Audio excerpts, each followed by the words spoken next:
these people had one thing in common. They knew they had it in themselves. They knew they could be something beyond where they were. They were willing to put their time, their energies to better themselves. What you really could do with more skills, it's just remarkable. So I would like to just tell you a couple of short stories, and we'll draw maybe a couple of lessons from them. I would like to tell you of two women that each sold a business to Berkshire Hathaway, to me actually, for many, many, many millions of dollars. Both of them started with $2,500. By a coincidence, it was the exact same amount. It was everything they had in the world. And one of them was a woman who landed in Seattle in 1917, couldn't speak a word of English, had a tag around her neck.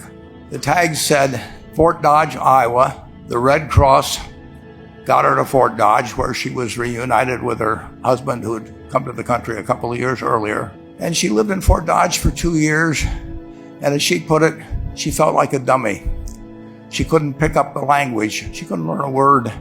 The United States became under attack. He went down to the Army Air Force recruiting station, volunteered, and they turned him down because he had hay fever. So he went over to the Navy and again volunteered, and they took him. They put him on an aircraft carrier. He flew small flight airplanes during World War II, got 2 distinguished flying crosses from the Navy, and then he came back to the Midwest. So now we've got a young guy. Probably by this time he would be 23 or 24 years old.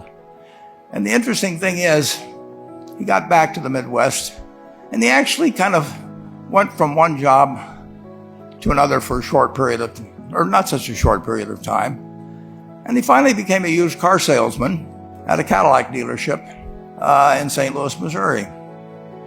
And at age 35, having moved up in the organization, the sales organization, he said to his boss, "Could I go into car leasing business with you?" The boss said, "Well, if you'll cut your salary in half and you'll come up with, I think it was $25,000, which he borrowed, we can become partners in a car leasing company." So my friend Jack started at age 35 in the car leasing business. And he had 7 cars. It was pretty slow. In fact, one of the things he did was whenever the phone rang, he let it ring 3 or 4 times so people would think that he was very busy answering other phones. And of course, it was the only call he was going to get all day. So his first venture was okay, but it wasn't really going to go anyplace. And there's a lesson in this for all of us. At age 40, he decided, with 17 vehicles, 17 cars, he was going to go into competition in the rent-a-car business. So now he's taking on Hertz and Avis and National and people like that who have hundreds and hundreds of thousands of cars. And he's got 17 cars, and his cars aren't any different than theirs. I mean, he's buying them from General Motors or Ford or Chrysler. And he can't get the airport locations. Those companies have them all sold up. But he was determined that he would basically offer the customer, can't offer him a different car, but he can offer them friendlier service than they've ever seen. And so he started a company.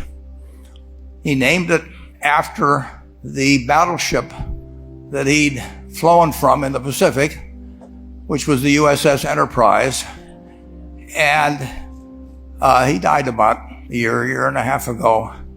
But when he died, his rent-a-car company, starting with those 17 cars, was worth more than Hertz and Avis and all the rest of the rental cars put together. The man's name was Jack Taylor, and his son, Andy Taylor, is a good friend of mine, runs the business now. A grandchild is in the business. There'll probably be a 4th generation along the line. So this man in the United States, he didn't invent artificial intelligence. He didn't do anything that, just like Mrs. B selling furniture. I mean, that any one of us could have entered those businesses. But he lived by the creed, basically, of delighting his customers and working with people and establishing the relationship with them so that they in turn would want to delight the customers. He couldn't go out there and take care of every rental car possibility, but he learned how to project himself and his attitude toward his fellow man and his desire, to make a friend out of every customer. He managed to take very ordinary cars and turn them into this extraordinary business from virtually nothing. And it illustrates several points. One is you don't necessarily get it right exactly right the first time. I mean, the car leasing business, basically you were competing on the cost of money to finance cars. And it's very hard to delight a customer when you just give them the car and tell them to send you a monthly check for 5 years and you'll be back at that time. So his talents were being wasted basically in that business. But at the age of 40, with all of that experience behind him, he found the golden key. He took a very ordinary business and turned it into an absolutely extraordinary operation, just like Mrs. B or Rose Blumpkin did with furniture. And he didn't worry about whether the Federal Reserve was going to tighten or ease. He didn't worry about whether the stock market was up or down yesterday. He didn't worry about the things he couldn't change, but he did focus on the one thing he could change, and that was the customer's experience. And I have seen the one that got away, Enterprise. I went down to Florida and tried to talk him into selling to Berkshire, and he was smart enough not to do it. Probably the value of the company has quadrupled since I made that visit. But he was smart enough to see that he would find that business. Henry Ford, as you may know, failed twice before he started the Ford Motor Company in 1903. I mean, the test isn't whether you get the greatest business idea in the world the first time out. The test is whether you keep learning as you go along what your strengths are and what you can do for your customers, what you can bring especially to the party. And to do that, you need the education that I know you've received through 10,000 small businesses, but you need a genuine desire day in, day out to delight the customer. I've never seen a business, and I've seen a lot of businesses, but I've never seen one that delights the customer that doesn't succeed. I mean, what you want is that customer the next day when they think, do I want to rent a car or do I want to buy some furniture? What goes through their mind?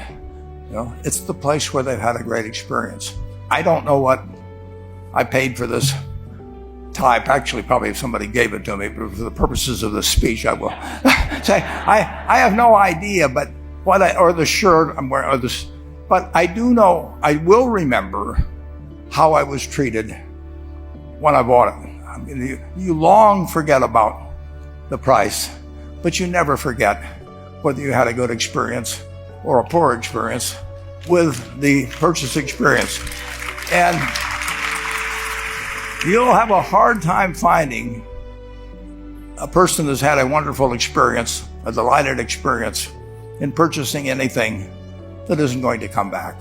And similarly, if the memory is of rudeness, indifference, whatever it may be, they're never going to come back. And as a small business owner, and as you grow, you have to not only be able to project that interest in people's well-being, in delighting them yourself, but you have to do it through other people. And you won't be able to do it through people who themselves do not feel they're being fairly treated, that their views aren't appropriately considered. So you really do have to learn to multiply yourself through other people. And I advise the young people that come to Omaha. We have a number of classes. The key is to certainly In terms of your personal life, the most important decision you'll make is the spouse that most of you will likely have.